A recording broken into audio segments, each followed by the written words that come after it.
ഇപ്പം തെയ്യക്കാലന്നല്ലേ. നമ്മ അങ്ങനെ ഉപ്പും തെയ്യത്തിൻ്റെ വീഡിയോ ഒന്നും ഇടുന്നില്ല കേട്ടാ. നമ്മളെ നാട്ടിലെ ചോന്നമ്മ ക്ഷേത്രത്തിലെ തെയ്യത്തിൻ്റെ തലേ ദിവസമാണ് ഇന്ന്.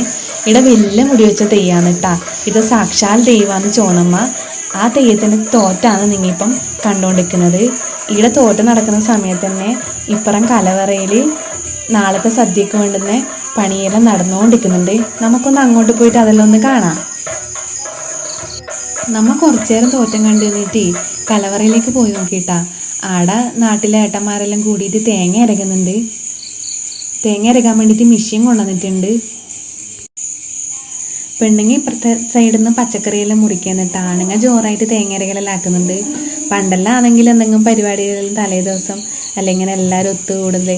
ഇപ്പം ഇതെല്ലാം കുറവല്ലേ. ഇത് ഷൈനിയാണ് കേട്ടോ. അവള് കപ്പൊക്കെ ചോറായിട്ട് അരിയാനെടുത്തതാണ്. കത്തിക്ക് പക്ഷെ അത്ര മൂർച്ച ഉണ്ടായിട്ടില്ല. ഇവിടെ കുറേ ആൾ ചോറുണെന്നെല്ലാം ഉണ്ട്. ഷൈന ക്യാമറ അങ്ങോട്ട് ഫോക്കസ് ചെയ്യുമ്പോൾ എന്നിട്ടാ നന്നായിട്ട് മുറിക്കുന്നുണ്ടായിനി. ഈ ചേച്ചിമാരെല്ലാം നന്നായിട്ട് എല്ലാ പണിയും എടുക്കുന്നുണ്ട്.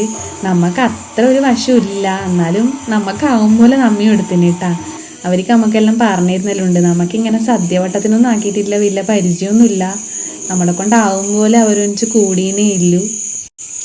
നാളേക്ക് പുളിശ്ശേരി വെക്കാൻ വേണ്ടിയിട്ട് കപ്പക്ക കൊണ്ടതിനെ, പക്ഷെ അത് പഴുത്തു. ഇനി കുറേയെല്ലാം നമ്മ തിന്നു കേട്ടോ. അതുകൊണ്ട് നല്ല പഴുത്ത കപ്പക്കയാണ്. നമുക്ക് ഇതൊന്നും പണിയെടുക്കാൻ അറിയില്ല എന്നുള്ളത് എല്ലാവരെയും കാണിക്കാൻ വേണ്ടിയിട്ട് നമുക്ക് വേണ്ടപ്പെട്ട ആളെന്നെ നമ്മളെ വീഡിയോ എടുക്കുന്നുണ്ട് കേട്ടാ.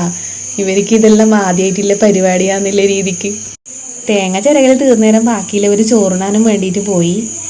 എല്ലാവരും കൂടി ഇങ്ങനെ ഒന്നിച്ചിരുന്ന് പണിയെടുക്കൽ സദ്യയാക്കൽ എല്ലാം നല്ല രസമുള്ള കാര്യമാണെന്നല്ലേ.